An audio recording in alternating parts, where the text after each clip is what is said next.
नमस्कार, यो खबर भित्रको खबर हो र म सरोज पौडेल। दर्शकवृन्द, गाउँ गाउँ र बस्ती बस्तीमा यति बेला चहल पहल छ, किनकि स्थानीय तह निर्वाचन घर दैलोमै आइपुग्यो। चुनावी पुलिन्दा बोकेर दलका नेताहरू यति बेला गाउँमै छन्। 5 वर्षपछि गाउँ पुगेका उनीहरूका लागि यो मौसम दशैं जस्तो छ, जहाँ समृद्ध र विकासको सपनाको व्यापार गर्न उनीहरूलाई भ्याइ नभ्याइ छ। यद्यपि यो पहिलो पटक त होइन, यस्तै गरी 5 वर्ष अघि 2074 मा पनि यस्तै हवाई सपनाहरूको खुबै व्यापार भएको थियो। त्यही व्यापारको नाफापछि फेरि नयाँ धन्दामा छन् दलहरू। हुन त संविधानले स्थानीय तहलाई भुइँ तहको सरकार भनेको छ। जनताकै घर दैलोको सरकार जनताकै सारथी भनिएको पनि छ। तर 5 वर्षलाई फर्केर हेर्दा स्थानीय सरकार भ्रष्टाचार र व्यथितिमै बित्यो।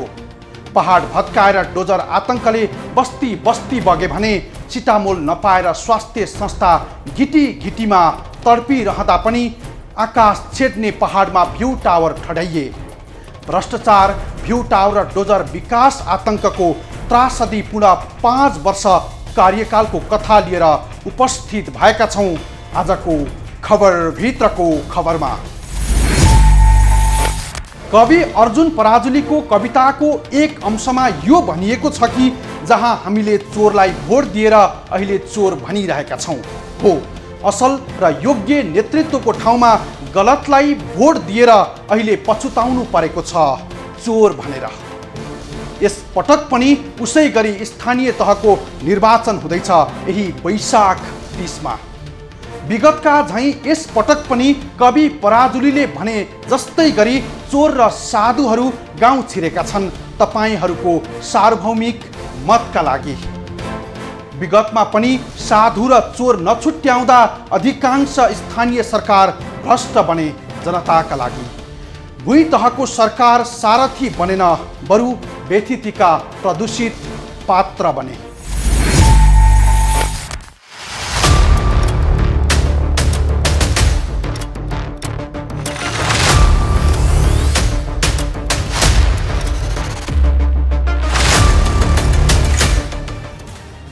हामी पहिले चोरलाई भोट दिन्छौं र पछि चोरियो भन्छौं। यो कविताको व्यङ्ग्यात्मक अंश हो कवि अर्जुन पराजुलीको। स्थानीय तहको निर्वाचन घर दैलोमै आएसँगै यो कविताको अंश निकै सान्दर्भिक हुन सक्छ होला, किनकि 5 वर्षमा स्थानीय सरकारको व्यथिति जनताले जे भोगे यसको मूल कारण कवि पराजुलीले भने झैँ हो। यही व्यथितिलाई कवि पराजुलीले व्यङ्ग्य गरे जस्तै आम मतदाताको मनोदशा पनि यस्तै छ। यदि कवि पराजुलीले कवितामा भने झैँ चोरलाई भोट अझै दिने हो भने आगामी 5 वर्ष पनि यस्तै नहोला भन्न सकिन्न। त्यसैले मतदाताले जनता झुक्क्याउनलाई भोट नदिने हो भने मात्रै पनि स्थानीय तहको भ्रष्टाचारले आकाश छुने थिएन होला। 5 वर्षको स्थानीय सरकारको भ्रष्टाचारको आङ्कडा तपाईँ सुन्नुभयो भने जिब्रो टोक्नुहुन्छ होला।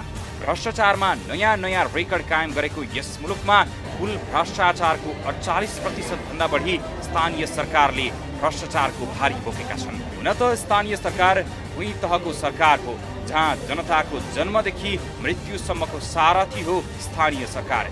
तर स्थानीय सरकारको सारथी भन्दा अधिकांश व्यथितिमै गुज्रियो। 5 वर्षको स्थानीय सरकार सुशासन भन्दा कुशासनको जन्जेरमा अल्झियो। जनचाहना भन्दा नेता चाहनामै स्थानीय सरकारको 5 वर्ष बित्यो। यही गाउँको सरकारको व्यथितिमै अल्झिएको जगजाहेरै छ। तर अब जनताले विवेकको फैसला गर्ने कि नगर्ने भन्ने समय आएको छ। 5 वर्षपछि पुनः आइपुगेको स्थानीय निर्वाचन घर दैलोमा आइसक्यो। दलका नेता उस्तै गरी धनुष्टङ्कार झैँ निहुरिएर भोटमा नोटको व्यापार गरिरहेका छन्। विगतका निर्वाचनमा झैँ यसपटक पनि भोटका लागि नोटकै चलखेल सुरु भइसकेको छ। 5 वर्ष अघि गाउँ पुगेका दलले उही हवाई सपना बाँडेर यति बेला मतदाता झुक्क्याउन व्यस्त छन्। जनता भ्रष्टाचारको चर्चा सुनेरै थाकिसके पनि सुशासन र समृद्धिको गायत्री मन्त्र दलका उस्तै दोहोरिएका छन्। स्थानीय तह मात्रै भ्रष्ट रहेन, यहाँ तिनै तहका सरकारको नियति उस्तै छ। मानव भ्रष्टाचारमा कसले बाजी मार्ने भन्ने जस्तो प्रतिस्पर्धा छ यहाँ।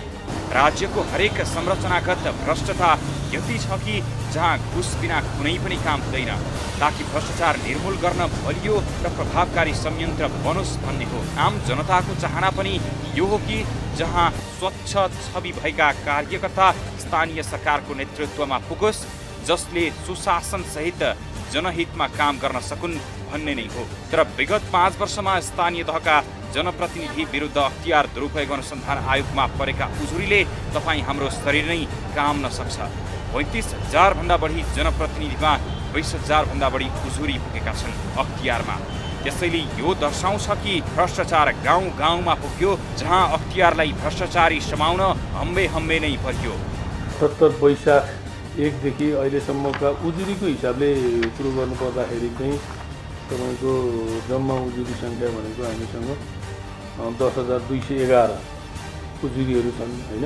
यसमा हामीले स्थानीय तहलाई प्रदेशको हिसाबले विभाजन गरेका छौँ। जस्तै त्यो मध्ये जम्मा उजुरी 10,211 र अघिल्लो आवबाट सरेको जिम्मेवारी सरेको शुद्ध गर्दाखेरि 21,766 उजुरीहरू छन्। त्यसमा सङ्घसँग आबद्ध उजुरीहरू 10,211 र प्रदेशसँग सम्बन्धित 7वटै प्रदेशसँग सम्बन्धित उजुरीहरू 2,158 र स्थानीय तहसँग सम्बन्धित उजुरीहरू चाहिँ 9,397। त्यसमा पनि प्रदेश नम्बर 1 अन्तर्गतका स्थानीय तहमा 1,344, मध्य प्रदेश 3,058, बागमती प्रदेश 1,106, गण्डकी प्रदेशमा 728, लुम्बिनी प्रदेशमा 1,465, कर्णाली प्रदेशमा 733, सुदूरपश्चिममा 963 रहेका छन्। यसरी हेर्दाखेरि तपाईँको उजुरीको प्रतिशत चाहिँ 48.21 स्थानीय तहसँग रिलेटेड उजुरीहरू छन् हामीसँग। जनप्रतिनिधिले गरेको एउटा भ्रष्टाचारको उदाहरण हो रामेछापको लिखु तामाकोसे गाउँपालिकाका जनप्रतिनिधि र ठेकेदार कर्मचारीले 10 करोडको योजनामा 4.25 करोड रुपैयाँ अनियमितता गरे। योजनाका लागि विनियोजित 10,61,90,000 रुपैयाँको बजेटमा 4,21,07,76 रुपैयाँ भ्रष्टाचार भएको अख्तियार दुरुपयोग अनुसन्धान आयोगको छानबिनबाट खुलेको थियो। यो भ्रष्टाचार भएको रकम योजनाका लागि तय गरिएको कुल बजेटको करिब 40% हो। यस्ता भ्रष्टाचार त कति छन्, कति कुनै लेखाजोखा नै छैन। कोही मान्छेका लागि भनेर बनेका स्थानीय सरकार यसरी भ्रष्टाचारमा लिप्त हुँदा आम नागरिकमा चरम निराशा पैदा भएको छ। हिजो सिंहदरबारले के काम गर्थ्यो होइन, यहाँ सिंहदरबारका मन्त्रालयले विभागले के काम गर्थ्यो जनतालाई थाहा थिएन नि। थाहा थियो र होइन, तपाईँलाई त थाहा थिएन कतिपय कुराहरू। तर स्थानीय तहमा चाहिँ कस्तो छ भने जो जनतासँग नजिक छ नि होइन, नजिक छ। हिजो चप्पल लाएर हिँडेको थियो, अहिले साइकल चढाएको छ, मोटरसाइकल चढाएको छ, गाडी चढाएको छ, नागरिकले देख्छ नि, अनि उसले खबरदारी गर्छ क्या। अनि खबरदारी पखै भनेर छ। त्यस कारण स्थानीय तहमा तपाईँले उजुरीको कुरा, तपाईँले करप्सनको कुरा गर्नु भने स्थानीय तहका सबभन्दा बढी उजुरी अख्तियारमा स्थानीय तहका छन्, किनभने त्यो नागरिकले देखेको छ क्या, उसले खबरदारी गरेको छ, यसले बदमासी गरेको छ है। किनभने चाहे त्यो जसले राज्यको स्रोत साधन जसले प्रयोग गर्यो पनि त्यो तपाईँ हाम्रैकै सम्पत्ति हो क्या, हाम्रो ट्याक्सबाट को होइन। स्रोत भनेको चाहे स्थानीय तह होस् चाहे होस्, त्यो तपाईँ हाम्रै सम्पत्ति हो, हाम्रै स्रोत हो होइन। अनि त्यसले गर्दाखेरि अब के छ भने स्थानीय तहमा किनभने करप्सनको धेरै इस्यु आएको छ, त्यस कारण यसलाई कतिपय ओभरसाइड एजेन्सीहरू त अलिक बलियो हुनैपर्छ। हेर्नुहोस् कतिपय कुराहरूमा होइन अख्तियार छँदैछ होइन, मिडिया पनि ओभरसाइड एजेन्सी हो। अहिले त सामाजिक सञ्जाल पनि एकदम बलियो छ। कहीँ मानिस बाटो बनायो होइन, बाटो बनाएको छ, त्यो बाटो क्वालिटी भएन भने तुरुन्तै होइन फोटो खिचेको छ, सामाजिक सञ्जालमा त्यो भाइरल भइहाल्छ कि।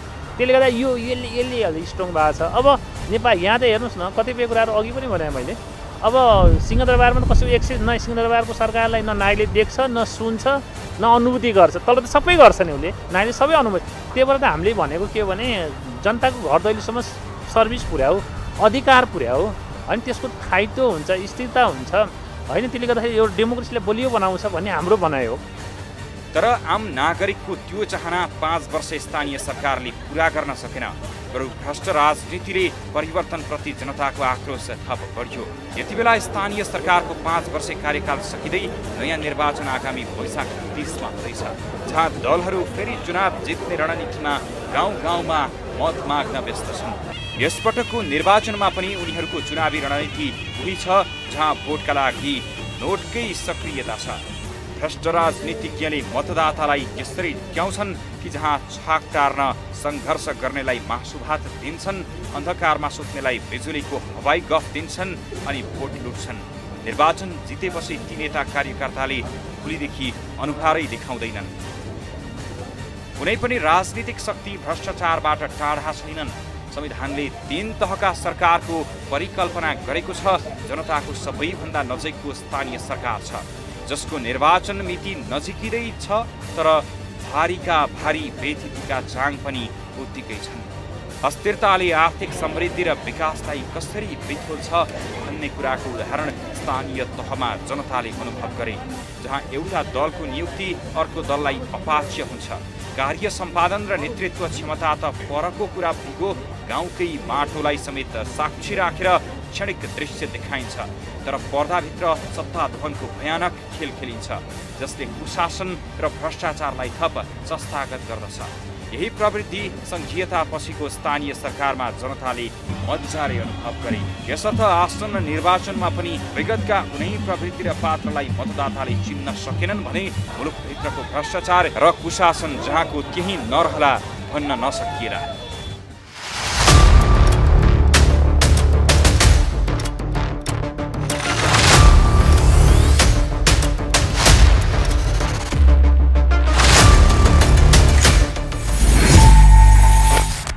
सिंहदरबारको अधिकांश स्थानीय सरकार संघीयताको उपहार, तर परिस्थिति उल्टो भयो। यहाँ 5 वर्षको स्थानीय सरकारलाई फर्केर हेर्दा उपहार होइन, जहर झैँ बन्यो स्थानीय सरकार। सुशासन र लोकतन्त्रको विपक्षीमा कुशासन र लुटतन्त्रले जरो गाड्यो, जहाँ पालिका प्रमुख छोटे राजा बनेर सत्ता, शक्ति र सम्पत्तिको दुरुपयोग मात्रै गरेनन्, नामभन्दा बदनाम भएर भ्रष्टको कालो टीका लगाए। 35,000 बढी जनप्रतिनिधिमा 20,000 बढी जनप्रतिनिधि अख्तियारबाट डामिए। जनता सिटामोल नपाएर मर्न बाध्य भए। देशभर अरबौंका आकाश छेड्ने पहाडमा भ्यू टावर ठड्याइए। थप प्रसङ्गसहित उपस्थित हुनेछौँ एकैछिनको विश्रामपछि।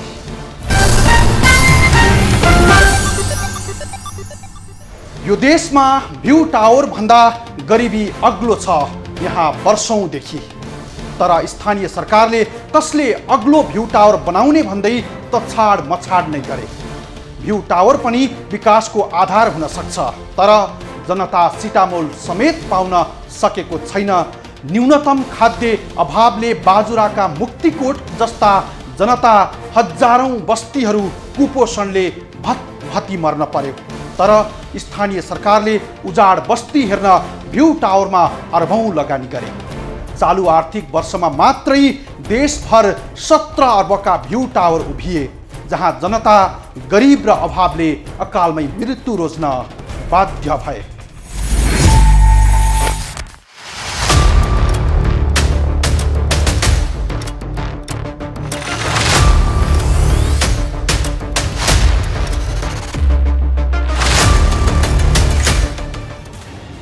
स्थानीय सरकारको 5 वर्षीय कार्यकालमा यस्ता दृश्य देखिए कि काम कुरो एकातिर कुम्लो बोकी थिमीतिर भने झैँ जनता सिटामोल नपाएर मरिरहँदा स्थानीय सरकारले धमाधम भ्यू टावर निर्माण गर्यो। आकाश छेड्ने पहाडको टुप्पोमा भ्यू टावर ठड्याइरहँदा त्यहाँबाट नजिकैको जर्जर भएका विद्यालय भवन र अस्पतालका दृश्य मात्रै देखिए। यस्तै एउटा प्रतिनिधिमूलक दृष्टान्त हो रोल्पाको भ्यू टावर। यस्ता दृष्टान्त देशभरि बग्रेल्ती छन्, जहाँ चालु आर्थिक वर्षमा मात्रै 17 अर्ब खर्लप्पै सिद्ध्याइयो, जसले समृद्ध नेपाल सुखी नेपालीको नारालाई गिज्याइरह्यो।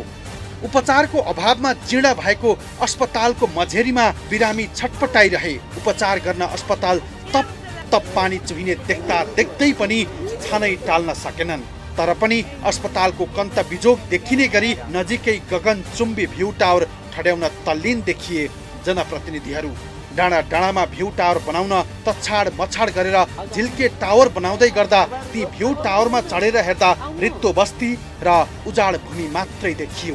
1 वर्षमा मात्रै 17 अर्ब रुपैयाँ भ्यू टावरमा लगाउन सक्ने स्थानीय सरकारले सुत्केरीदेखि वृद्धले उपचार पाएनन् भने भोको पेटमै सयौं दिन गुजारे। महामारीमा जनता भोक भोकै हप्तौं लामो पैदल यात्रा तय गर्न बाध्य भए।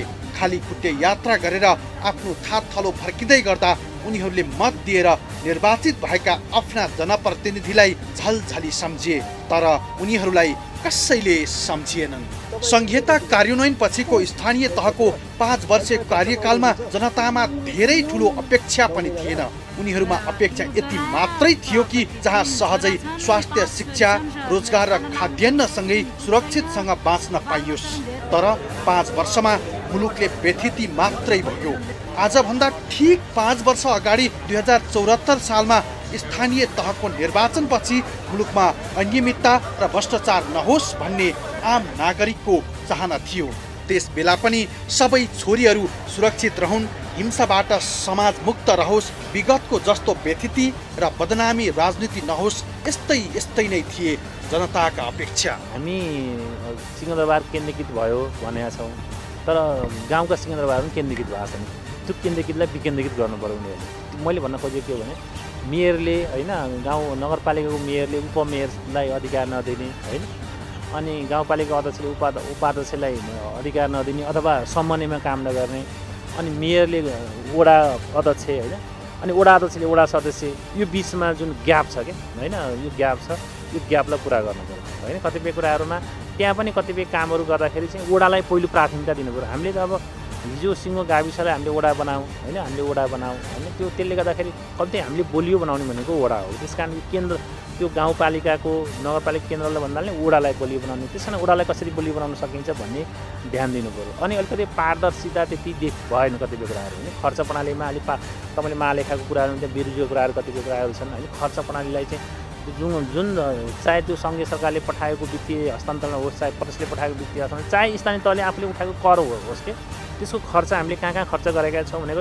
त्यो सार्वजनिक गर्नु पऱ्यो, जनताले थाहा पाउनु पऱ्यो क्या। त्यो धेरै ठाउँमा भएको छैन, यो पनि काम गर्नु पऱ्यो। अनि त्यस कारण एउटा विकास निर्माण काम गर्दा पनि एउटा प्राथमिकताको आधारमा गर्नु पऱ्यो क्या।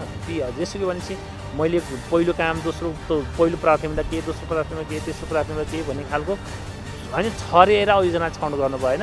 हरेक तपाईँले गाउँघरमा जानुहोस् त, जताततै बाटा छन्, एउटा बाटो बनाउनु पऱ्यो, राम्रो बाटो बनाउनु पऱ्यो क्या। क्वालिटीको काम गर्दाखेरि पनि क्वालिटीको काम गर्नु पऱ्यो होइन।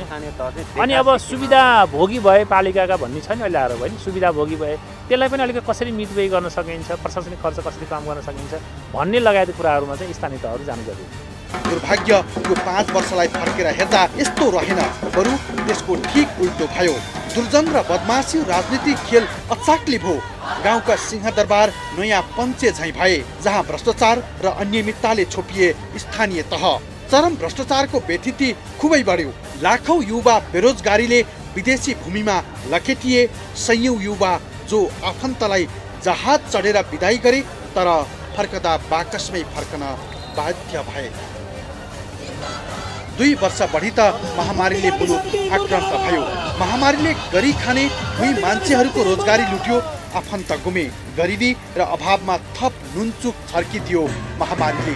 स्वास्थ्य मौलिक अधिकार हो, तर न्यूनतम सिटामोल समेत नागरिकले पाएनन्। महामारीको नाउँमा अर्बौं खर्च्यो राज्यले, स्वास्थ्य सामग्रीको नाउँमा अर्बौं भ्रष्टाचार भयो। भुइँ मान्छेहरू सिटामोल समेत नपाउँदा भतभती मर्न बाध्य भए। गरिबी र अभावले छटपटिएर दर्जनौं नागरिकले आत्महत्या समेत रोजे। 5 वर्षको अन्तरालमा शासकीय व्यथिति, चरम भ्रष्टाचारसँगै आकाश छेड्ने कङ्क्रिटका भ्यू टावर र डोजर मात्रै देखे जनताले।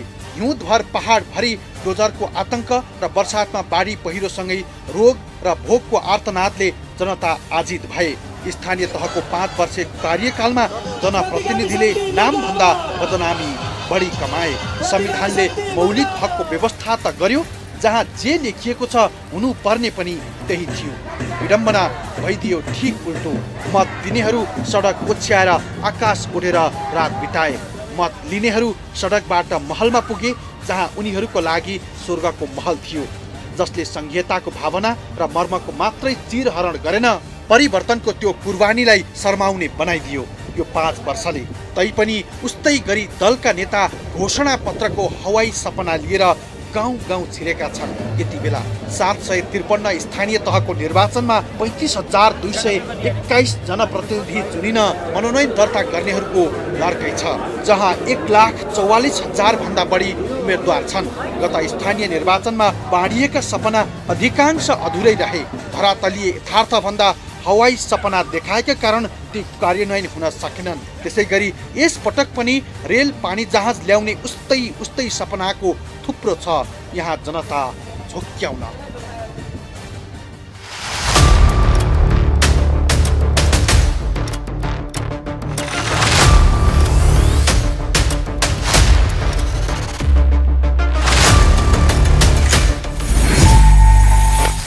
भ्यू टावर प्रतिको स्थानीय सरकारको मोह यति बेजोड भयो कि जहाँ भ्यू टावरबाट जर्जर बनेका विद्यालय भवन देखिए, ढल्नै लागेका स्वास्थ्य चौकीहरू देखिए, बेरोजगार र गरिबीको ताँती देखिए, सामाजिक अपराधमा महिला हिंसाले समाज त्रासमै बाँच्यो।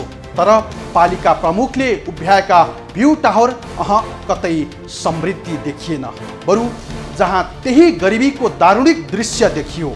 यस पटक पनि दलका नेता गाउँ छिरेका छन्, उस्तै गरी सपनाको पुलिन्दा बोकेर। नेतालाई चुनाव जित्ने रन्कोले गाउँमा भ्याइ नभ्याइ छ यहाँ, तर जनतालाई भोकको पीरले मरिरहेका छन् जनताहरू। प्रसङ्ग बाँकी नै छ, हामी सँगै रहनुहोला।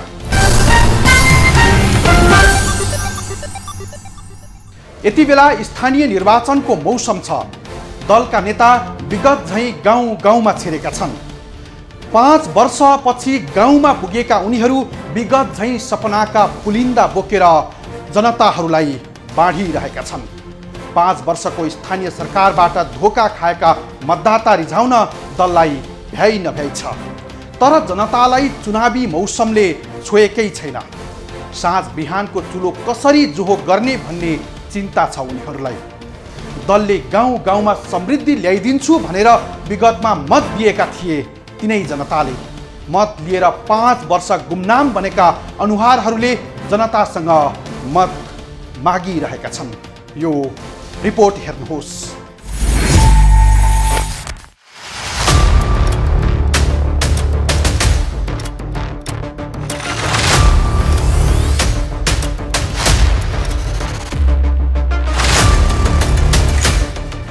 निर्वाचन नजिकिएसँगै नेतालाई खुबै चुनाव लागेको छ, तर जनतालाई साँझ बिहानको भोकको पीर छ। चुनावी नाराले कहिल्यै गरी खाने जनताको पेट भरिएन र त भुइँ मान्छेहरूका लागि आसन्न निर्वाचन पनि हर्ष न विस्मत जस्तै भएको छ। नुवाकोट घर भई काठमाडौँमा ज्याला मजदुरी गर्दै आएका यिनै तामाङले धेरै पटकका निर्वाचनमा भोट पनि हाले। कसलाई कतिचोटि भोट हाले भन्नेमा यिनी आफैलाई लेखाजोखा नै छैन।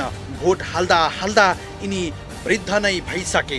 यिनले अहिलेसम्म हालेको भोटले के परिवर्तन भयो त्यो पनि यिनलाई थाहा छैन। यस पटक पनि स्थानीय निर्वाचनमा भोटका लागि सपना बाँड्नेहरू उसै गरी गाउँ छिरेका छन्। यसरी नेतालाई भोटको चिन्ता भए पनि यिनै तामाङलाई भने बिहान बेलुकी के खाने भन्ने चिन्ता उत्तिकै छ। पञ्चायत व्यवस्था पाल्टी हालेको मान्छे आफ्नो नागरिकता हालेको छ। भोट हालेर के पाउनु भयो त?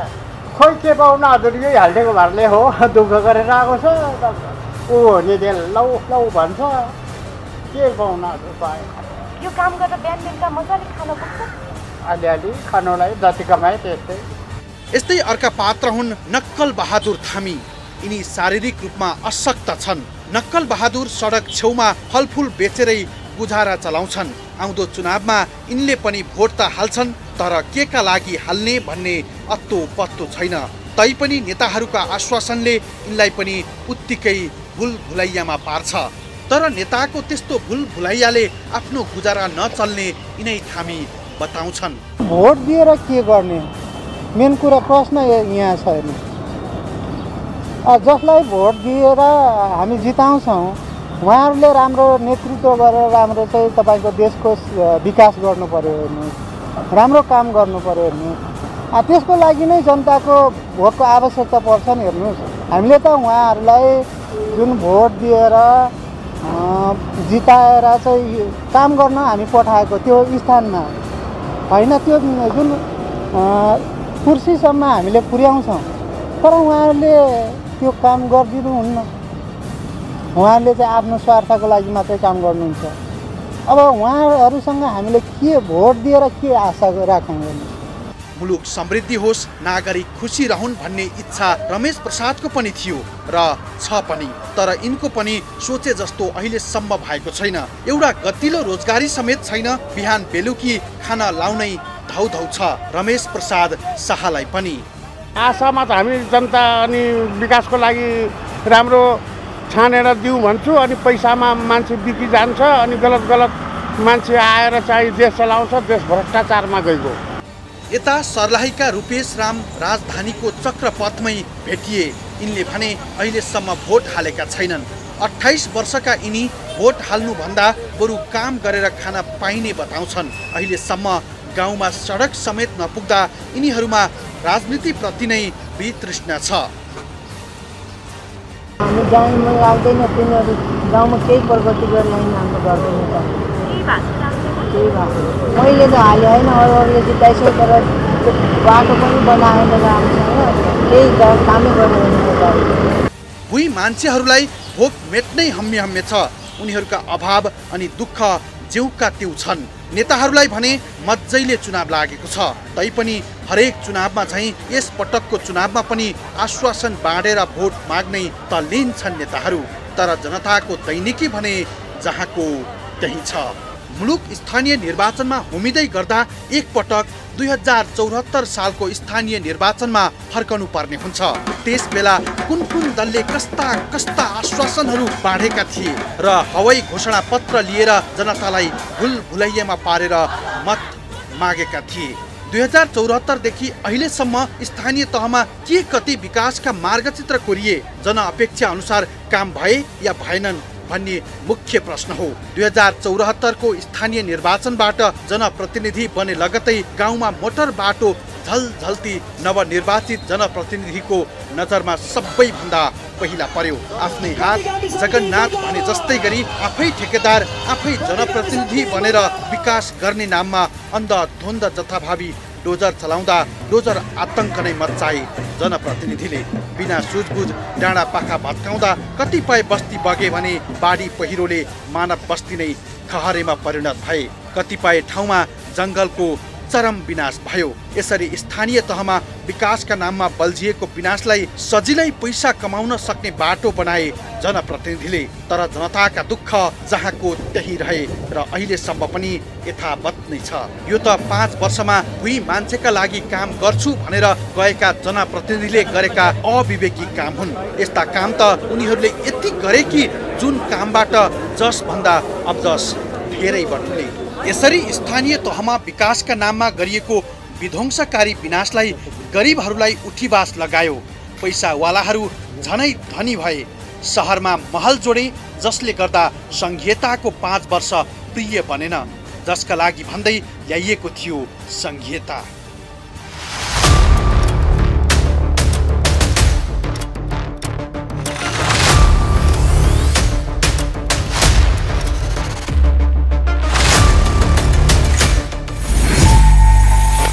हुन त लोकतन्त्रमा दलले नै हो शासन गर्ने।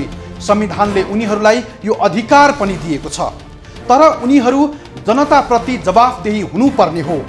दलीय जवाफदेहिता विहीनताले मुलुकमा बेथितिले जरा गाड्यो। सिंहदरबारको अधिकार सँगसँगै भ्रष्टाचार पनि उसै गरी पुग्यो गाउँ गाउँमा। गाउँको सरकार जनताका लागि सारथी होइन, बेथितिको ऐजेरू झैँ बन्यो, जसबाट शासन व्यवस्थामा चरम वितृष्णा र असन्तुष्टिको धुवालोले मुलुक छोप्यो। विश्वमै नेपाल 117औं स्थानमा यता स्थानमै छ भ्रष्टाचारका कारण। सडकबाट राजनीतिमा पसेकाहरू महल र पजेरोमा रमाए। जनता सडक ओछ्याएर आकाश ओढेर निदाउन बाध्य भए। परिवर्तनका लागि त्यो कुर्बानी सीमित ठालुका लागि झैँ भयो। विगतको जस्तै नियति दोहोरियो भने मुलुक झन् बर्बादीमा जानेछ। यसर्थ दलका उम्मेदवारलाई प्रश्न गरौँ, पालिका किन बनेन? हो, मुलुक निर्माण गर्न मुलुक भूमिकामा खेल्नुपर्ने राजनीतिक दलका नेताहरू त्यसलाई कमजोर बनाउन लागि पर्दा पटक पटक भएका परिवर्तन नै संस्थागत हुन सकेको छैन। हवस् त आजलाई यति नै। भोलि अर्को खास विषय लिएर उपस्थित हुनेछौँ। खबरभित्रको खबरको लागि हेर्दै रहनुहोला एभी न्युज खबर। नमस्कार।